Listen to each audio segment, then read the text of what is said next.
നിലമ്പൂരിൽ വിജയിക്കുമെന്ന് പ്രതീക്ഷയുണ്ടെന്ന് LDF സ്ഥാനാർത്ഥി M. Swaraj. സ്വരാജിന് വലിയ സ്വീകാര്യതയാണ് മണ്ഡലത്തിൽ ലഭിച്ചതെന്ന് A. വിജയരാഘവനും മതരാഷ്ട്രവാദികളുമായി ഒരു വിട്ടുവീഴ്ചയും CPM-ന് ഇല്ലെന്ന് TP രാമകൃഷ്ണനും പറഞ്ഞു. മത്സരം LDF-ഉം UDF-ഉം തമ്മിലെന്ന് ആര്യാടൻ ഷൗക്കത്തും പ്രതികരിച്ചു.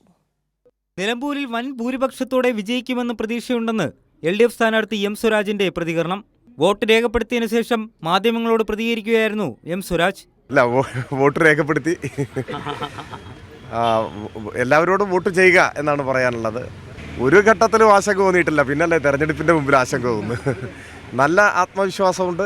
അത് വ്യക്തിപരമായിട്ടുള്ളൊരു ആത്മവിശ്വാസം മാത്രമല്ല, ഈ നാട് പകർന്നു നൽകിയ ആത്മവിശ്വാസമാണ്. അത് ഇടതുമുന്നണി പ്രവർത്തകർക്കാകെ ആത്മവിശ്വാസമുണ്ട്. ഓരോ ദിവസം കഴിയും തോറും, തെരഞ്ഞെടുപ്പ് പ്രഖ്യാപിച്ച് ഓരോ ദിനം കഴിയും തോറും ആ ആത്മവിശ്വാസം വർദ്ധിച്ചു വരികയാണ് ചെയ്തത്. തെരഞ്ഞെടുപ്പിൽ വിജയിക്കുമെന്നാണ് കരുതുന്നതെന്ന് UDF സ്ഥാനാർത്ഥി ആര്യാടൻ ഷൗക്കത്തിന്റെ പ്രതികരണം. UDF-ഉം LDF-ഉം തമ്മിലുള്ള നേരിട്ട് മത്സരമുണ്ട്. പിന്നെ കുറെ സ്വതന്ത്ര സ്ഥാനാർത്ഥികളുണ്ട്. LDF നിലമ്പൂരിൽ ഉജ്ജ്വല വിജയം നേടുമെന്ന് നിലമ്പൂർ ഐഷ പ്രതികരിച്ചു. പ്രതീക്ഷ ഞങ്ങൾ ജയിക്കും.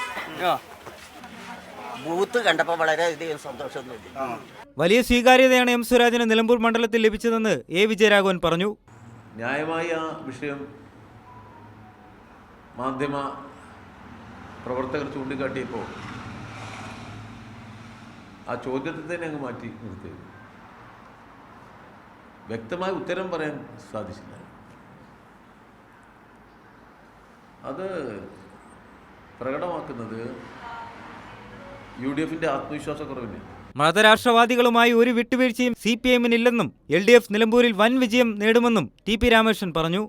LDF തെരഞ്ഞെടുപ്പിൽ പ്രതീക്ഷിക്കുന്ന കാര്യങ്ങൾ നേരത്തെ തന്നെ വ്യക്തമാക്കിയിട്ടുണ്ട്. LDF തികഞ്ഞ ആത്മവിശ്വാസത്തിലെന്ന് P. രാജീവ് പറഞ്ഞു. ഇടതുപക്ഷ ജനാധിപത്യ മുന്നണി ജയിക്കുമെന്ന് PK സൈനബ പ്രതികരിച്ചു. വോട്ട് ചെയ്തു.